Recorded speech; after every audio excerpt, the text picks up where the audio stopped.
Everyone, today I'm going to be talking about the theory of racial formation we just read, as well as a couple of the connections I had from the resources from this class, as well as uh, something in my personal life I wanted to connect to this. So, getting started, the main key takeaway I took from this is that the word race, as as dumbed down as it sounds, is really just up for interpretation. It's very ambiguous.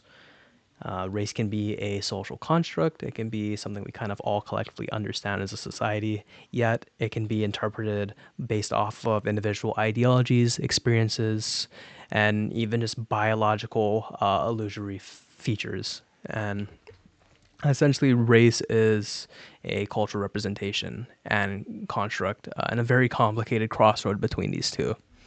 And since race doesn't have this very concrete definition, race has definitely been conceptualized and unconceptualized. This is proven in the theory of racial formation, in which that various forces throughout history, politics, social factors, social economic factors, have shaped the word racism to what it is today and unshaped it over and over again, constantly. And as a result, race is now a very fine line of being understood, and it has been abused and leveraged in many different ways, to my understanding. For example, taking a look at racism, which is more negative, racism is something that creates structure for domination based off of racial identity. And I believe that racism has changed a lot over the years.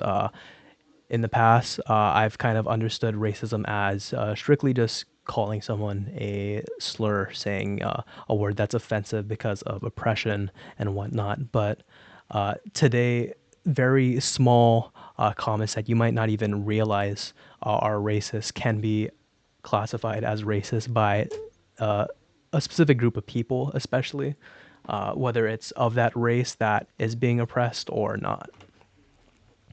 Connecting this to a person, Robert Miles, he was mentioned in this article, and he is a sociologist. He said that the term racism has been conceptually inflated to the point where it has lost precision, but it also is subject to deflation. And to me, as obvious as it seems, this just sounds like racism is just as ambiguous as the term race, and this entire article is just very ambiguous and up for interpretation.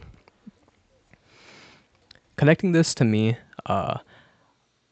and just the ambiguity of my life, and kind of connecting that to racism's ambiguity, I think that because I'm someone who has been in various different friend groups and still kind of remain floating between friend groups now and then, I've seen racism be perceived very different between these people and these groups, because I feel like there's this huge spectrum of racial sensitivity that differs based off of the way they experience race. And tying this into a question I want to answer, which is,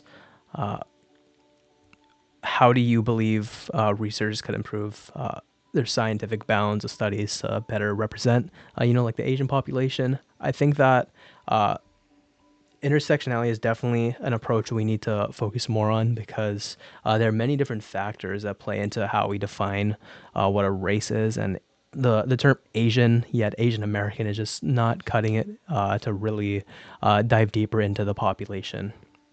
Oh, we need to look into things like social economic status, immigration, and we need to constantly seek out new research terms to reflect the communities more accurately.